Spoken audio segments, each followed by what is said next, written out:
paz do Senhor para a igreja, amém? Vamos abrir as Bíblias no livro do profeta Jonas, capítulo 1. Apenas o versículo 8, como já foi lido aqui nesta noite. A última parte do texto diz assim: qual é a tua ocupação? De onde vens? Qual é a tua terra? De que povo és tu? Podem tomar assento, por favor. Meus amados, com muita alegria, retorno a essa igreja, depois de muitos anos. Tive o privilégio de pregar aqui algumas vezes. A primeira vez foi uma escola bíblica. A igreja estava até em obra e foi feita numa congregação, não me lembro qual. E depois retornei em alguns eventos. E o último me parece que foi dos adolescentes, né? A cantora era sobrinha da Mara Lima. Sueli Lima? Isso, há muitos anos atrás. E graças a Deus, o meu nome foi lembrado de novo para este evento. Quero agradecer a Deus pela vida do presidente, toda a diretoria, toda a coordenação de missões, o líder, com todos que foram apresentados aqui nessa noite, revendo vários amigos. Tive a grata satisfação de recebê-los alguns anos atrás, lá na nossa igreja, em Bom Sucesso, no Rio de Janeiro. Foi uma caravana de 87 pessoas, da banda, né? Foi da banda. Então, é bom estar convosco. Pena que tem tão pouco tempo, mas estaremos aqui hoje, estou aqui hoje, temos amanhã, domingo pela manhã.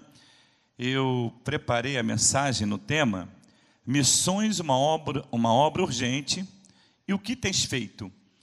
E preparei uma mensagem, as 3 mensagens, procurei trabalhar bem o livro de Jonas, e eu tenho na mente, no coração, esse evento, Congresso de Missões, fica dentro de uma visão de escola bíblica. E quero compartilhar com vocês algumas verdades dentro ainda de um tempo oportuno. A minha mensagem de hoje, ela tem o tema, já foi falado, temos uma introdução, o primeiro e segundo tópico. Claro que o segundo tópico não vai poder ser dito aqui nessa noite, mas a introdução, em cada introdução de uma mensagem, todas elas uma diferente da outra, a de hoje tem uma frase, como as demais também teremos uma frase. Não é frase de efeito de pregador do barulho, pregador do trecho, os pregadores que andam por aí, mas é uma frase para dar norte à minha oratória, para que os irmãos entendam aquilo que Deus tem colocado em meu coração. Hoje eu trabalho bem a história do livro do profeta Jonas, e eu digo assim: ministério do profeta Jonas. Fale comigo, todos juntos, bem alto. Ministério, mais uma vez. Aí eu digo, ele era um porta-voz da paz. Ele era da aldeia de Gate-Efé, situada perto de Nazaré, segundo o livro dos Reis, capítulo 14, versículo 25. O livro é um dos mais profundos da Bíblia. Mostra que ele foi um arauto do Senhor e profeta de Israel.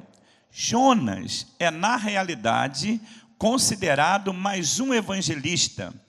Tendo esse duplo ofício, um dia proclamou o juízo divino contra os cidadãos de Nínive. Então, só nessa introdução, nessa primeira parte da introdução, aqui, queridos irmãos, nos leva a entender, a ver o quanto esse profeta foi usado por Deus de uma forma extraordinária, de uma forma tremenda. A história dele marca todas as páginas ali do seu livro. O livro pequeno tem apenas 48 versículos, e o livro de Atos dos Apóstolos, capítulo 7, só o capítulo 7 é maior do que todo o livro de Jonas. É um livro fácil de leitura, é um livro profundamente espiritual, é um livro que nos leva a ver a verdade de uma forma bem clara em relação à salvação do homem, à salvação de uma cidade. E mais uma vez eu quero parabenizá-los pela escolha do tema dentro desse livro do profeta Jonas, e principalmente esse capítulo 1, versículo 8. O autor do livro é Jonas. Ele usa a terceira pessoa, estilo comum do hebraico. O nome Jonas significa pomba, e o tema do livro é a misericórdia de Deus, baseado no capítulo 4, versículo 11 do livro do profeta Jonas. Esse livro de apenas 4 capítulos, e um livro pequeno de 48 versículos, ele mostra algo renovador para a vida de todos nós que estamos aqui. Se for falar nesse versículo que vocês escolheram como tema, durante 15 dias, com aulas manhã, tarde, noite, vigília, não daria para debulhar, para dissecar, para descortinar a grandeza do livro de Jonas. Na minha humilde concepção, opinião, longe da ideia de falsa modéstia, a palavra humilde, eu creio que todos que estão aqui conhecem bem o livro de Jonas. Alguns já pregaram, já ensinaram, alguns pelo menos já citaram na pregação, ou ouviram alguém pregar sobre esse grande homem de Deus que foi o profeta Jonas, que marcou a história da Bíblia, sendo tragado por um grande peixe, como diz o Antigo Testamento.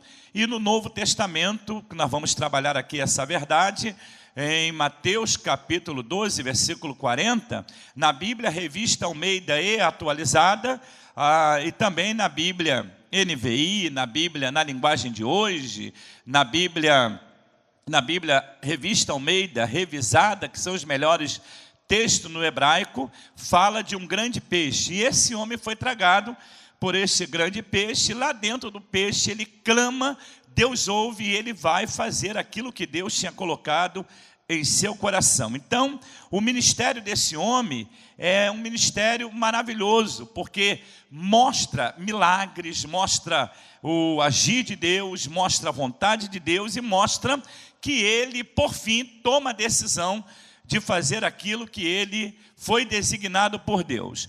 Alguns estudiosos, alguns pesquisadores até atribuem partes desse livro como uma predestinação fatalista. Claro que não é, não sou defensor da predestinação fatalista, não tenho essa ideia, não tenho essa visão. O que eu vejo aqui é que Deus queria usar a Jonas e pronto. Deus quis usar, e Jonas lá na frente, entendendo que se ele não fizesse a vontade de Deus, certamente iria perecer dentro do ventre do peixe. E a Jonas é atribuído não só o livre-arbítrio, que é o livre direito de escolher. Ele escolheu não ir, ele escolheu ir para um navio, que eu vou falar amanhã, e domingo pela manhã também. Ele escolheu desobedecer à voz de Deus, mas mesmo assim, quando ele sentiu-se apertado, quando ele viu que a sua situação era desfavorável, era catastrófica, ele clama a Deus, e a Bíblia diz que Deus lhe dá ouvido, e aí surge para Jonas uma nova oportunidade, mostrando o tema do livro, que é a misericórdia de Deus. Então não tem nada a ver com predestinação fatalista, tinha que ser Jonas e pronto. Não, tinha que ser Jonas naquele momento que Deus queria usá-lo. Se ele não quisesse, automaticamente Deus iria levantar alguém capaz, alguém com muito mais qualificações, porque a obra de Deus é assim. Eu costumo dizer por onde eu passo, que quem prepara, quem projeta, quem coloca o homem onde quer, o nome dele é Jesus de Nazaré. E ele está conosco aqui nessa noite, amém? Ele está conosco. Pastor, mas eu tenho chamada divina? Claro que temos. E onde está isso na Bíblia? No Novo Testamento, principalmente, Jesus falou há 2000 anos atrás, em João capítulo 15, versículo 16, ele diz assim: não foste vós que escolheste a mim, eu vos escolhi a vós, vos nomeeis para que vades, deis fruto, e o vosso fruto permaneça. Essa é a vontade de Deus. Aí o homem pode dizer assim: pastor, mas não vai entrar soberba, altivez, a vanglória, o inchaço? Claro que não. Quando o crente aceita a chamada, ele torna-se uma pessoa mais madura. Aí ele entende que tudo é para a glória de Deus. E onde está isso na Bíblia? Mateus 5,16, Jesus disse: para que os homens vejam as vossas boas obras e glorifiquem ao vosso Pai que estais nos céus. Então toda honra, toda glória, todo louvor, toda adoração na nossa chamada pertence a Deus. Deixa eu melhorar isso aqui. Deus, ele merece toda a honra, toda a glória. Por quê? Grande em nosso meio não é o preletor. Grande em nosso meio não é aquele que nós chamamos de dirigente do culto, aquele que está na direção, aquele que segue uma liturgia do culto. Não. Grande em nosso meio é Ele. E onde está isso na Bíblia, pastor? Salmo 48, versículo 1 diz assim: grande é o Senhor e muito digno de ser louvado. Aleluia. Isaías capítulo 12, versículo 6, ele diz assim: canta, jubila de gozo, ó habitantes de Sião, porque grande é o Santo de Israel no meio de vós. Que coisa linda, né? Alguém pode dizer: pastor, a glória e a honra para ele só no Antigo Testamento. Ele é grande, ele merece tudo isso, mas só no Antigo Testamento. E no Novo? Se eu trouxesse o apóstolo Paulo aqui, ele diria... Eu vi o pastor colocando aqui um copo d'água, muito obrigado. Eu me lembrei de um texto. Paulo diria assim, em 1 Coríntios, capítulo 10, 31. Quer comais, quer bebais, ou façais outra qualquer coisa, façais tudo para a glória de Deus. Aleluia. 1 Timóteo capítulo 1, 17, Paulo diz: ora, ao Rei dos séculos, imortal, invisível, ao único Deus, seja dada a honra e a glória para sempre. Que coisa maravilhosa. E aqui nesse livro nós vemos, entendemos, vocês vão ver até domingo pela manhã, a grandeza de um Deus que domina a natureza, um Deus que domina os mares. Eu estava vindo agora mais cedo no voo, chegou aqui a parte, né, tanto a saída lá do Rio, que foi pelos Santos Dumont, já sai ali no mar, no centro do Rio de Janeiro. Aliás, os dois aeroportos estão bem próximos ao mar.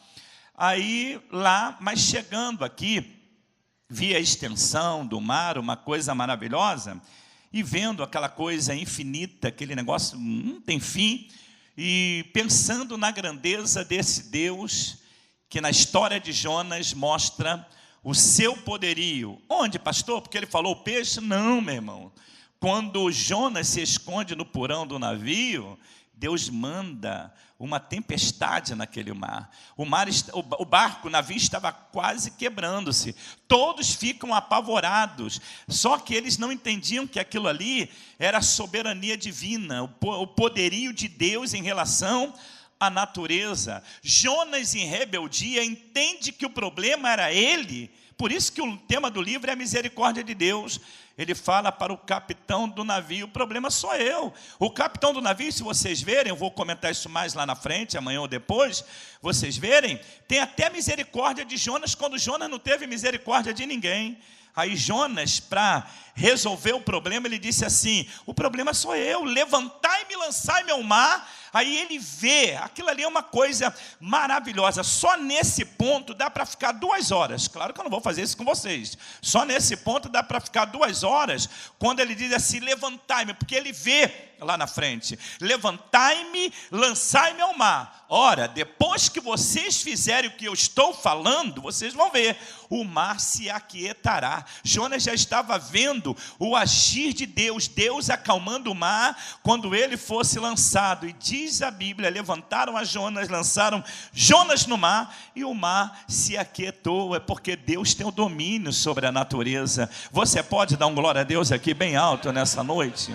É a misericórdia de Deus. E aí, pastor, o problema saiu do navio e foi para quem? Claro que foi para o peixe. Imagine o peixe ter que tragar um desobediente dentro dele. Aonde o desobediente está, ele traz problema. Ele trouxe problema para o navio, agora ele trouxe... Eu tenho pena do peixe, verdade? Eu tenho pena do peixe. Quando engoliu a Jonas, não podia mastigá-lo. E tem outra coisa, a Bíblia diz que ele fica 3 dias e 3 noites dentro do peixe, porque Jesus depois iria dizer que ele também, igual a Jonas, ele falou no Novo Testamento que iria ficar 3 dias e 3 noites lá no seio da terra para se cumprir a profecia. Que coisa maravilhosa! Então o livro, ele é extraordinário. Por isso que eu disse, 15 dias de programação, com aulas manhã, tarde e noite, ministrações, pregações com mensagens manhã, tarde e noite, madrugada, fazendo vigílias, não daria para debulhar, para dissecar, para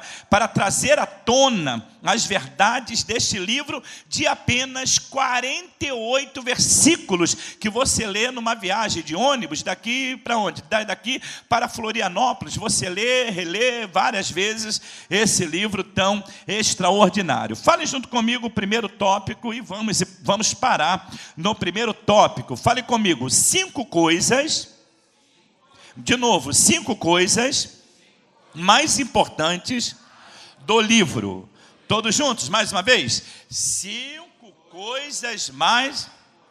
Aí eu digo assim, nenhum outro milagre das Escrituras tem despertado tanta curiosidade como a história. Mas é história com H mesmo, tá? História do profeta Jonas. Quais são as 5 coisas, pastor? Primeiro, conscientização. Segundo, conhecimento. Terceiro, Deus fala. Quarto lugar, disponibilidade. Quinto lugar, inversão de valores. Quais são as 5 coisas? Primeira, conscientização. Olha o que eu digo. A palavra usada aqui, como em Mateus 12:40, onde ela foi mal, guarde o que eu vou falar aqui, foi mal traduzida na versão Revista Almeida e corrigida, é apenas a corrigida que fala, não significa baleia, mas sim um grande peixe. Aí eu boto entre parênteses, monstro do mar, fecho parênteses, né? Entre parênteses, abro parênteses, monstro do mar, fecho parênteses. Possivelmente um tubarão gigante, o maior de todos os peixes. Mas para ficar com o texto original, grande peixe, monstro marinho, seria um monstro marinho, um tubarão gigante, alguma coisa desta natureza, não baleia. A única vez que aparece baleia na Bíblia, mesmo que eu queira ser sensacionalista, se a Bíblia diz baleia, eu acredito que é baleia. Legal, a Bíblia diz que é baleia, mas só a tradução Revista Almeida e corrigida. Nenhuma outra versão, nem o original fala baleia, fala monstro marinho, fala grande peixe. Aqui no Antigo Testamento, qualquer versão fala grande peixe. A única vez que aparece baleia é Mateus capítulo 12:40, Bíblia Revista Almeida corrigida. A atualizada não fala, a revisada não fala, a NVI não fala, a NTLH não fala, até a Jerusalém, Nova Jerusalém, que é católica, também não fala versão nenhuma a não ser a corrigida. Pastor, na tua concepção, eu tenho a graça, não sei o que eu posso dizer aqui nessa noite, eu nunca fico em cima do muro, eu apresento as opiniões, como estou apresentando aqui, mas sempre terço também a minha opinião. Qual é a tua opinião, pastor? A minha opinião é que é um monstro marinho. A minha opinião é o que diz a Bíblia, um grande peixe. Poderia ser uma baleia, não tem problema nenhum, mas não é.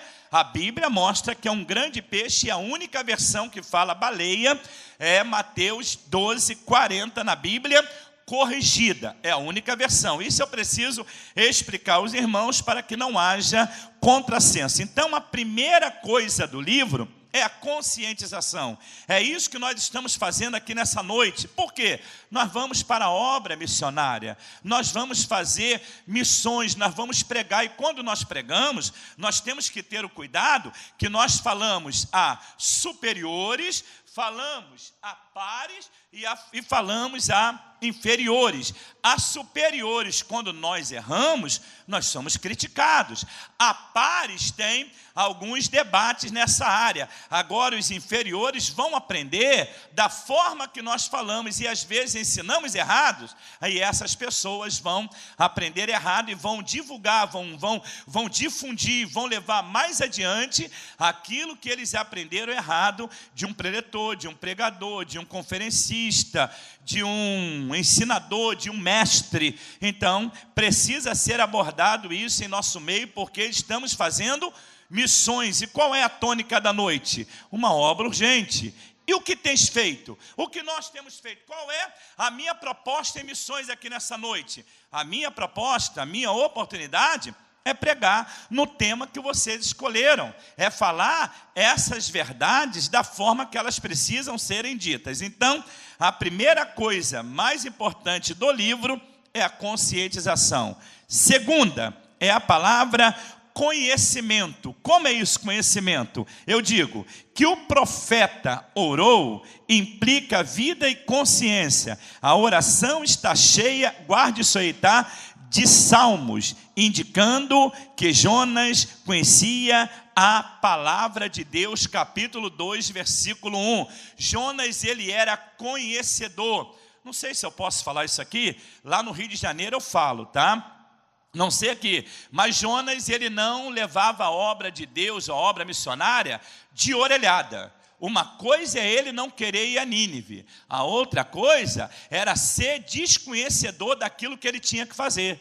Então Jonas, Deus usa Jonas, Deus leva Jonas, Deus chama Jonas, Deus indica Jonas, Deus impulsiona Jonas, porque depois ele vai, é porque ele era conhecedor, meu irmão. Não era nada de orelhada, não era nada assim, ó, estalando dedos, vamos fazer, vamos embora, tem que ser, não é de qualquer jeito. Eu estou falando a uma igreja madura, a uma igreja que tem teologia, a uma igreja que tem curso teológico, a uma igreja que há mais de 10 anos atrás eu vim falar aqui numa escola bíblica, a uma igreja que tem preletores, tem pregadores, tem ensinadores, tem irmãos que tem um coração voltado para missões, conhecem Bíblia. E aqui Jonas, ele era conhecedor de salmos, e quando nós conhecemos salmos, aí a coisa é diferente. O coração do homem, como diz o Salmo 45, versículo 1, o meu coração ferve de palavras boas, quando nós conhecemos salmos. No Salmo 119, 11, o salmista diz: escondi a tua palavra no meu coração para não pecar contra ti. Quando nós conhecemos Bíblia, conhecemos Salmos, passamos a ser, como os missionários que estão aqui, sustentado por Deus. Eu estou aqui nessa noite porque eu sou sustentado por Deus. Eu já pregava isso há muitos anos atrás. De 2 anos para cá, aí é que eu prego mais ainda o versículo que eu vou falar para vocês. Dia 23 agora de novembro, fazem 2 anos que eu fui acometido por um infarto. 4 horas da manhã. Não dá para contar o testemunho aqui, mas eu estive lá no Vale da Sombra e da Morte. Eu cheguei na porta, lá próxima a Daniel Berg, Gunnar Vingre, Paulo Leivas Macalão, Otoniel Ziel. A turma estava toda lá. Quando eu cheguei, pastor, aproveita para trazer uma palavra. Eu disse, agora não, depois eu volto. Graças a Deus foi assim, mas estive ali pertinho, próximo. No mês de novembro, dia 23, eu infartei. Dia 7 de dezembro, vão fazer 2 anos agora. Eu fui operado 3 safenas e uma mamária. Abriram o meu peito, rasgaram o meu peito, meteram a serra nas costelas, abriram com esticador, tiraram o coração para fora, trabalharam no meu coração, 6 horas de operação. Depois botaram o coração no lugar, fizeram a ponte de safena, as pontes, colocaram o coração no lugar, grampearam os ossos, costuraram a carne e a pele, e eu voltei para casa. Mas antes de ser operado, eu dizia aos irmãos internados, eles vão abrir o meu coração, o meu peito, vão fazer tudo isso, e para a glória de Deus eu voltarei a pregar a palavra do Senhor. Glória a Deus. Sabe por quê, queridos missionários? O Salmo 116, Jonas conhecia isso. O livro está recheado de salmos. Salmo 119, versículo 116, ele diz assim, ó: sustenta-me conforme a tua palavra para que vivas, e não me deixe envergonhado na minha esperança. Você pode dar um glória a Deus aqui bem alto nessa noite? Que coisa maravilhosa. Salmo, o livro está recheado de salmo. A terceira verdade, porque não dá mais tempo, a terceira verdade do livro, a terceira coisa mais importante, é a palavra disponibilidade. Olha o que eu digo. Ele é o maior, aliás, Deus fala, a palavra Deus fala. Ele é o maior reavivamento registrado na história. Nenhum milagre físico deste livro se compara com a maravilha e a extensão deste milagre espiritual. Capítulo 3, versículo 1, Deus fala. E se vocês observarem, a palavra diz assim: o Senhor falou a Jonas pela segunda vez. Deus fala. Isso aqui é uma nova oportunidade. Deus fala a Jonas pela segunda vez. Quando eu leio esse versículo, que dá para falar mais 2h30, claro que eu não vou fazer isso aqui, este versículo, Deus fala a Jonas pela segunda vez, mostra que Deus é compassivo, Deus verdadeiramente é misericordioso, Deus é tranquilo, Deus ele sabe aguardar, Deus não tem pressa. Por último lugar, Deus ele é dono do tempo, porque Deus fala a Jonas pela segunda vez. Quantas e quantas vezes Deus já falou contigo? Quantas vezes nós também desobedecemos a Deus? Quantas vezes Deus mandou fazer, eu não fiz? Quantas vezes Deus mandou eu falar, eu não falei? Quantas vezes Deus tentou me enviar, eu não fui? E de repente, venho num púlpito como esse, num altar como esse, e vou bater em Jonas. Não estou fazendo apologia de Jonas, não. Eu estou dizendo que Deus fala a Jonas pela segunda vez.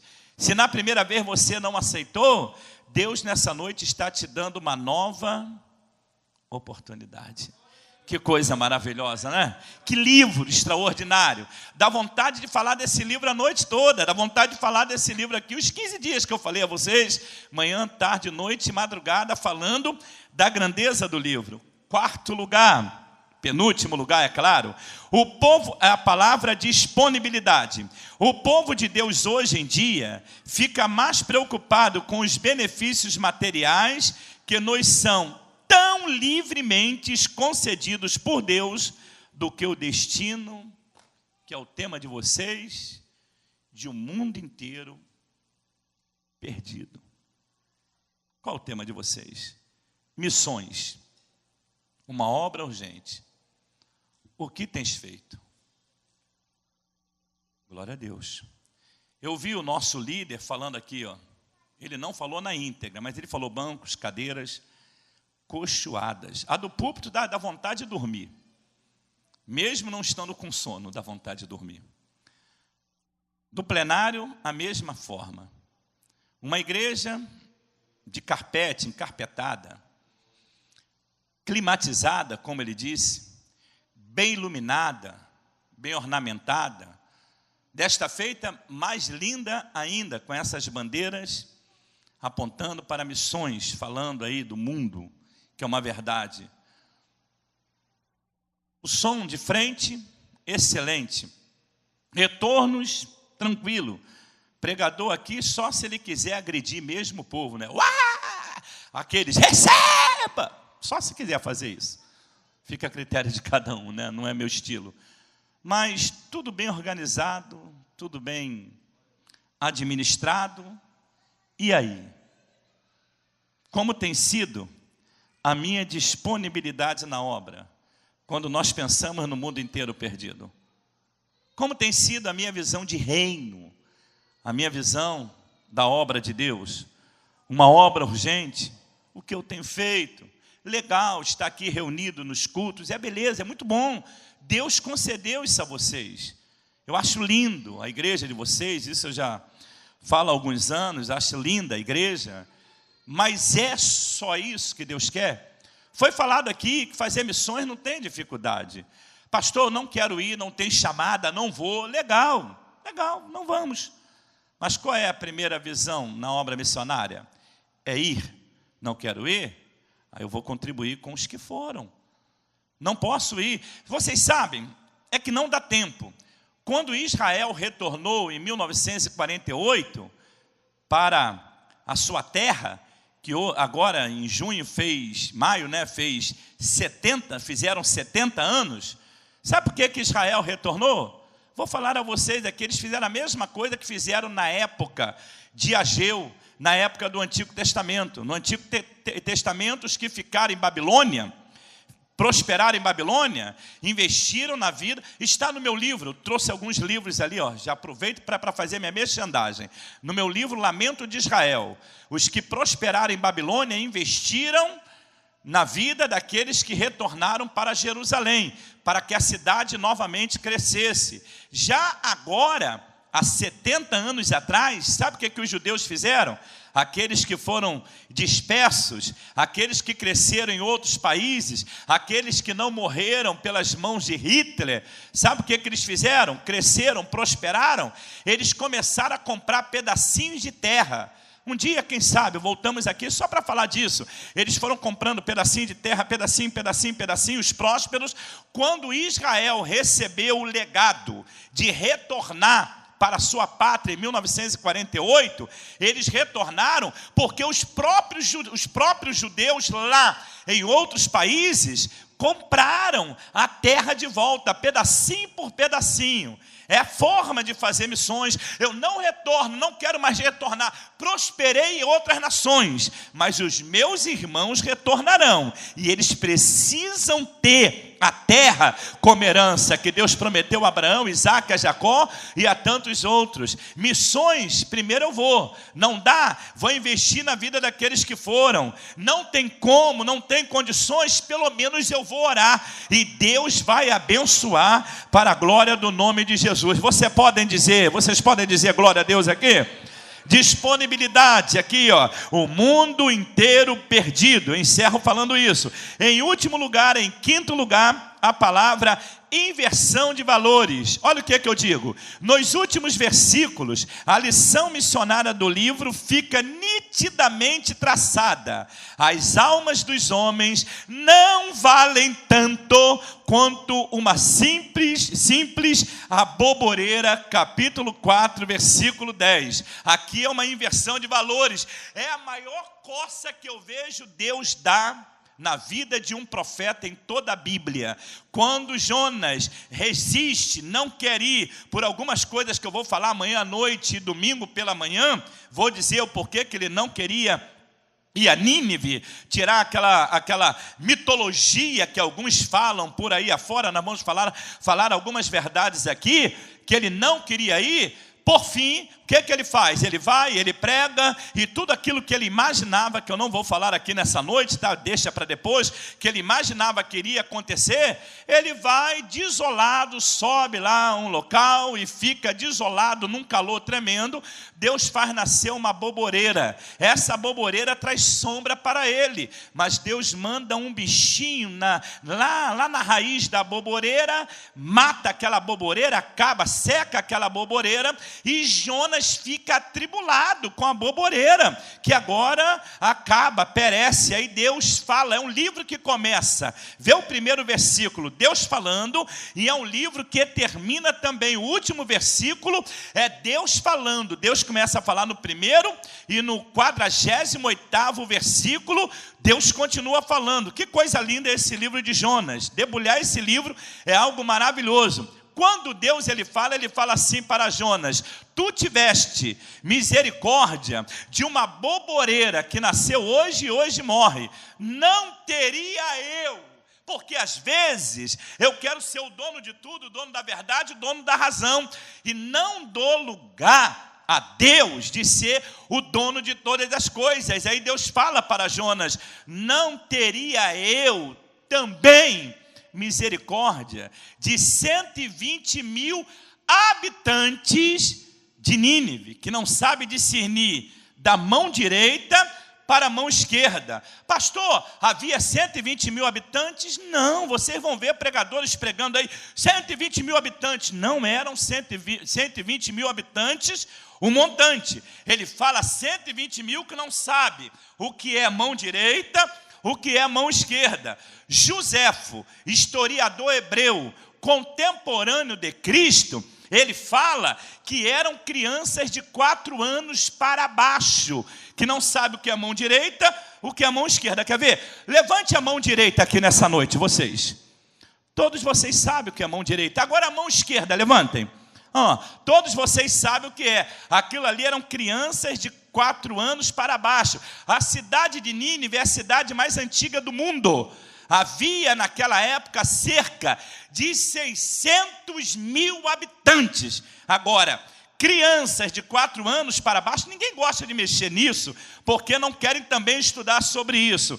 Eram apenas crianças de 4 anos para baixo. E Deus fala, não teria eu misericórdia desses inocentes? Tu teve misericórdia da boboreira? Olha a inversão de valores. Eu sofro pela morte de uma boboreira, mas não sofro com o coração compungido como missionário de Deus, usado por Deus, por causa de 120 mil crianças, que não sabem nem o que estão acontecendo. Por que não dizer 600 mil habitantes? E esses 600 mil habitantes, Jonas, quando toma a consciência, ele prega e Deus opera para a glória do seu nome. Quantos podem dizer glória ao nome de Jesus? Levante as tuas mãos e diga glória ao nome de Jesus.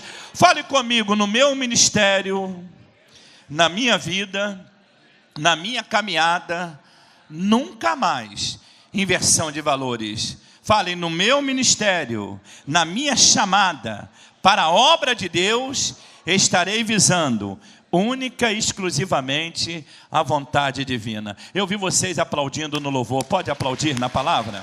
Deus abençoe a todos. Muito obrigado.